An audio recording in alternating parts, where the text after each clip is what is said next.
Good evening and welcome to PNW TV News. I'm Boitumelo Monare. In your headlines, the SANDF investigates the death of 4 soldiers in Orkney, and Masoud Pezeshkian is elected Iran's new president. In the business news, another major company in South Africa enters business rescue. And in the sports, Kaizer Chiefs announces its new coach. First tonight, the South African National Defence Force is investigating the deaths of 4 of its members who died in Orkney in the northwest.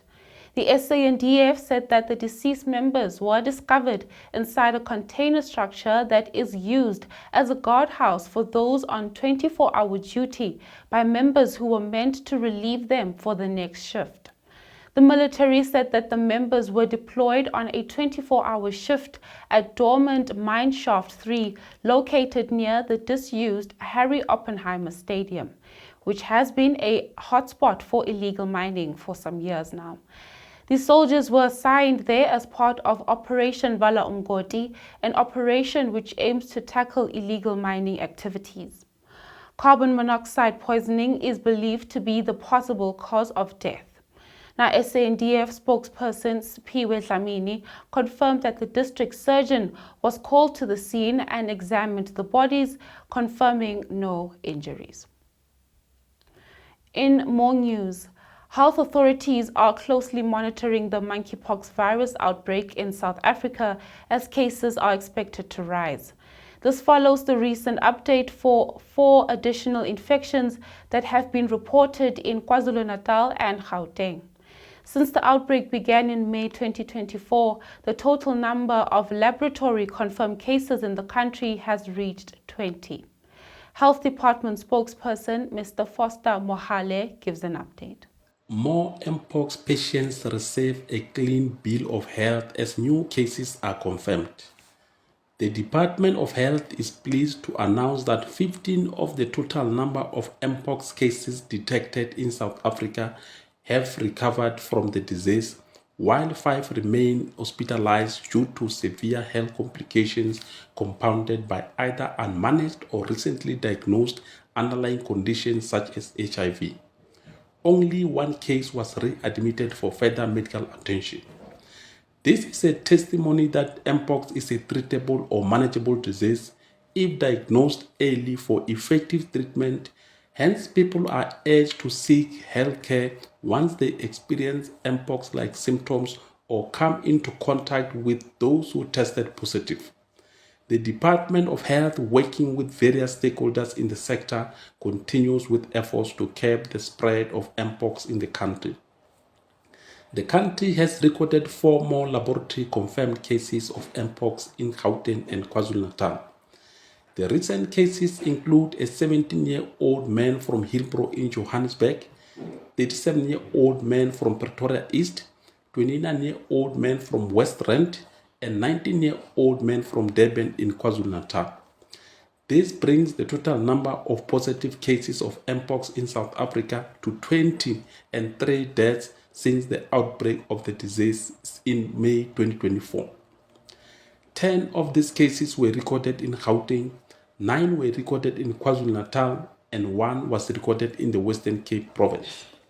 The outbreak response teams have been activated for the newly diagnosed cases. All cases are males aged between 17 and 43 years old. The department appeals to all contacts of confirmed cases and suspected cases to cooperate with health officials during contact tracing, screening, and 21-day monitoring period in order to ensure that no case is left undetected. Contact tracing is one of the critical tools available to effectively break the chains of local transmission and control the mpox outbreak. Now, with that, let's take a look at international news.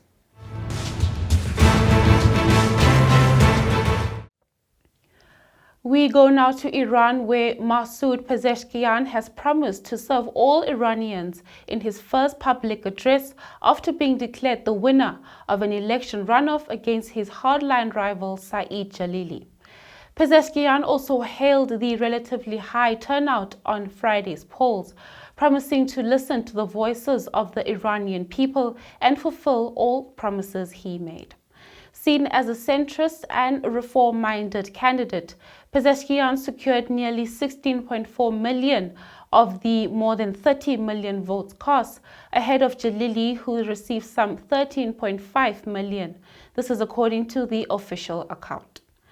There were scenes of celebration after the results were declared, with small groups of Pezeshkian supporters taken to the streets.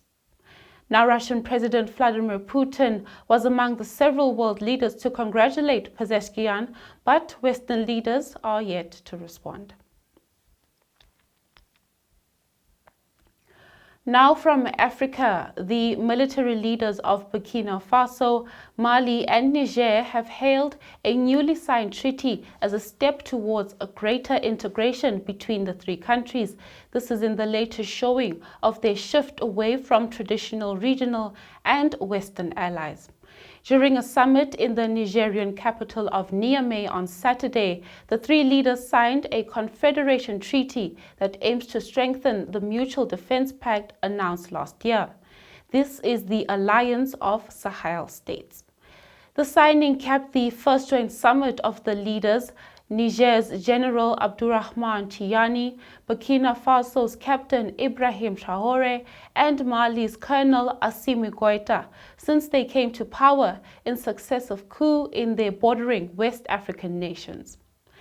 It also came just months after the three countries withdrew from the Economic Community of West African States regional bloc in January.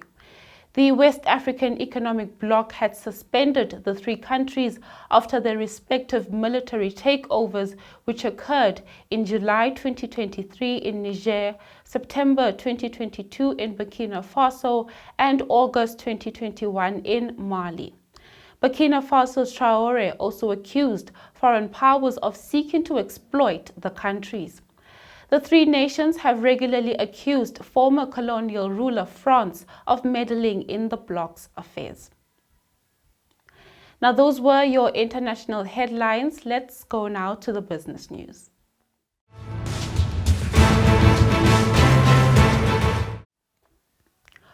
Automotive parts retailer and wholesaler AutoZone has voluntarily entered business rescue. This is due to financial distress. The decision followed a resolution taken by AutoZone Holdings Board of Directors on July 1, 2024. The Companies and Intellectual Property Commission has received AutoZone's application to be placed in voluntary business rescue. The group operates close to 200 stations across the country and employs over 1,400 people. The company said that it is unlikely to pay off its debts as they are due in over 6 months. In a sworn statement of facts, Group CEO Dion de Graaf said that the group underwent a private equity deal in 2014 funded by a responsible level of debt. However, the group has a loyal customer base and valuable intellectual property on certain products. De Graaf believes that the business is attractive to those in the automotive spares industry. He said that some third parties have expressed interest in investing in the group. AutoZone now joins a long list of South African companies in distress, including major brands like Westpac, Pick n Pay, and MultiChoice. Now with that, let's head into the sports news.